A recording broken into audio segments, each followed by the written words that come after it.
खुलुमबाय स्टुडिय'आव गिबिसारनि रादाबखौ फरायदों आं रमेन बर'। दिनै वर्ल्ड वाइल्ड लाइफ डे।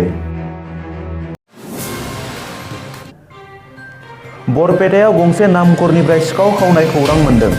इसोर थाग्रा न'निफ्राय सिखाव खावनायखौ गले गले नुनो मोननाय जादों। इउक्रेनाव भारतनि मेडिकेल फरायसा चन्दना जिउ गोमाबाय। बेयो भारतनि फरायसाफोरनि नैथि सुबुं जाय इउक्रेनाव जिउ गोमानांगौ जादों।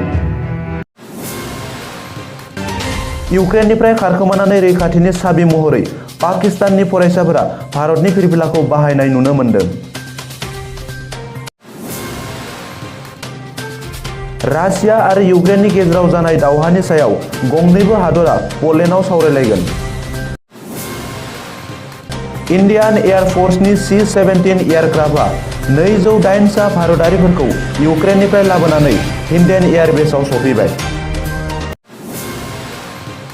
उदालगुरि जिल्लानि अर्नब बसुमतारी मुंनि सासे फरायसाया इउक्रेनाव थाबथानानै दं।